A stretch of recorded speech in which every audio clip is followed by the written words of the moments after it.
South Vietnam is already under attack, sometimes by a single assassin, sometimes by a band of guerrillas, recently by full battalions. The peaceful borders of Burma, Cambodia, and India have been repeatedly violated, and the peaceful people of Laos are in danger of losing the independence they gained not so long ago. No one can call these wars of liberation, for these are free countries living under their own governments. Nor are these aggressions any less real because men are knifed in their homes and not shot in the field of battle.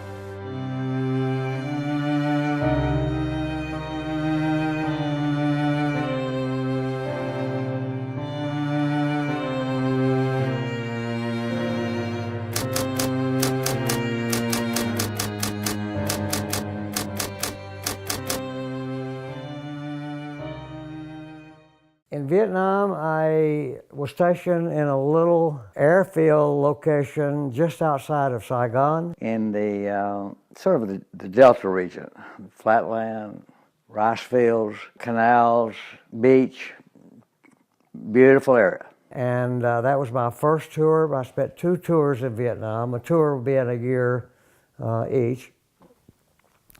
My second tour, I was stationed in the Central Highlands in an area called Pleiku. And that's more mountainous terrain, wild jungle, huge teak trees.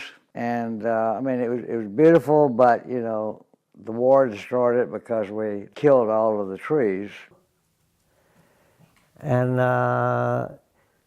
from there, I sort of I commanded an aviation helicopter.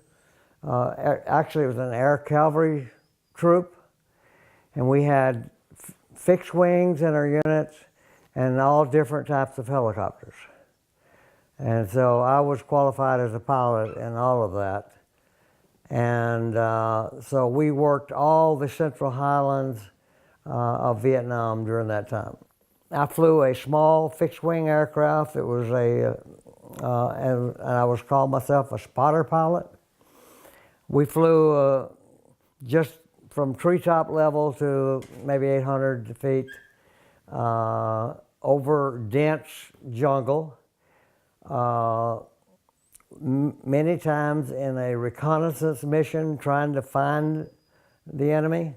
Other times, I would fly missions over the Vietnamese Army's combat operations. I would be their eyes and ears. So if they needed artillery support, I would direct the artillery support for them. Or if they needed airstrikes, I would call in the airstrikes and that type of thing. The conditions was that, you know, that there was a lot of enemy, a lot of firing. Your airplane got hit by bullets almost every day. Back home, we had students rioting on campuses. They had a right to riot. I was against them. At that time, hey, you know, support us. We're over here fighting this war. Well, that wasn't what it was all about. These people took a stance. Like at Kent State, they rose up and they protested the war. But I do remember that it was the catalyst that drove the American public to rebel against the war. And I don't think our leadership had much choice except to eventually pull out after the riots. Because the riots on our campus symbolized the protest of our country. And it became the symbol for the anti-war movement back home. If you know the context of the Kent State demonstrations, it was an anti-war demonstration. And it became not terribly violent, but there had been some acts of violence on the part of the student protesters. The governor had called in the National Guard, the Ohio National Guard. And to in an attempt to put down, the violence and clear the campus of Kent State University and that kind of thing. And I'm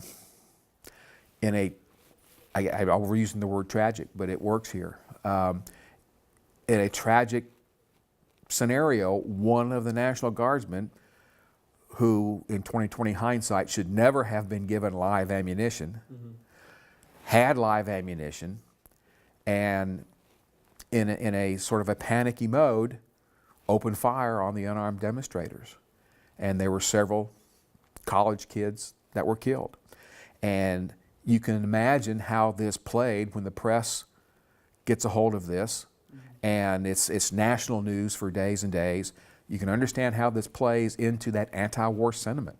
Not only was there so much anti-war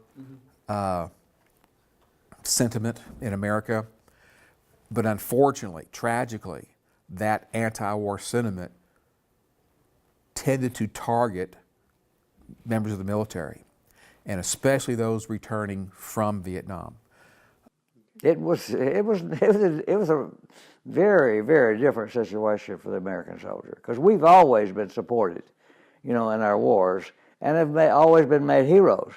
We didn't have heroes hardly for Vietnam because the people resented the war so much. They didn't make people feel like heroes. Like now, you can go anywhere and fight, and you come home and you're a hero. I don't care if you didn't win a medal. You're still a hero. That's a laugh. No, we lost it, and we lost it big. We lost, as I said earlier, we lost all those soldiers, and eventually we had to pull out.